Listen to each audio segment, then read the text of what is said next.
Hello, my name is Amr Khan, and today I'm going to be talking about case study 9.1, which is the skateboard scare.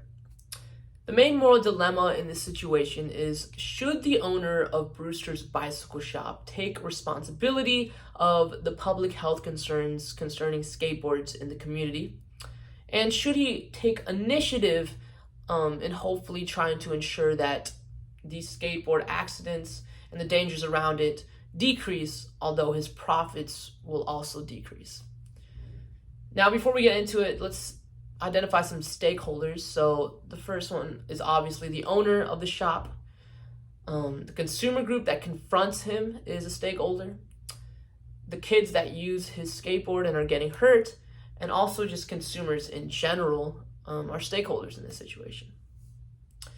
Now, there's two options that can come out of this dilemma. The first one is the owner does take responsibility and he does take initiative. So through that, he's going to take off his skateboard advertisements that were deemed misleading or dangerous by the consumer group.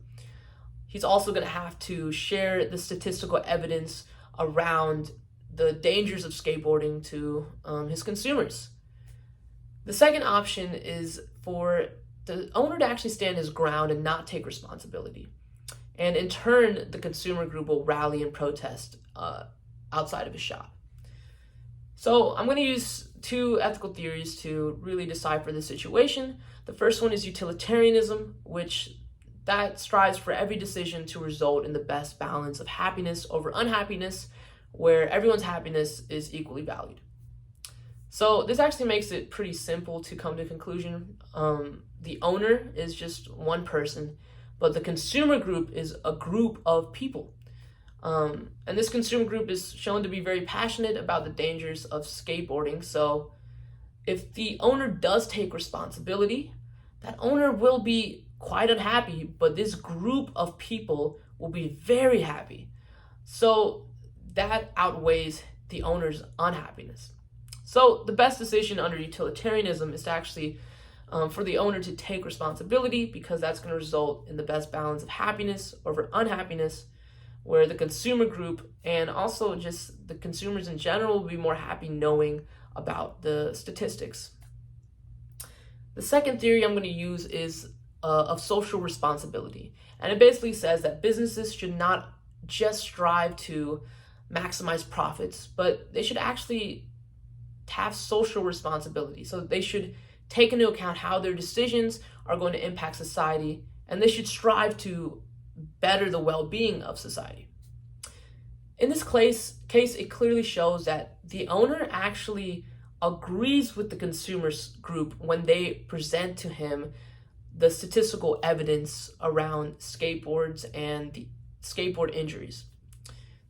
Basically, he realizes, there's a lot of injuries that are happening around skateboards, a lot of kids with broken bones, and a lot of people just getting harmed around these skateboards. But the owner actually stands his ground and is saying that it's not his responsibility to take care of these kids, it's the parents' responsibility. He also states that he doesn't produce the product himself, he's just selling it. And he clearly says that his profits are going to be affected negatively if he has to take responsibility. Now, under social responsibility, this theory, it actually is for the owner to take responsibility. No brainer, right? But obviously the owner is just focused on his profits. He wants to sell his product. He knows it's going to impact him negatively. But under social responsibility, he actually has to take into account if his decisions are bettering society and his consumers, and if he's valuing his consumers properly and not just as a means, but as an ends. So the owner will have to take responsibility because it's going to help keep his consumers safer. They'll be more aware of the dangers around skateboarding, and it's just going to help society to be better. Now, in conclusion, we can come to a consensus that the best option under these two theories is the first option, where the owner takes responsibility and he also takes initiative.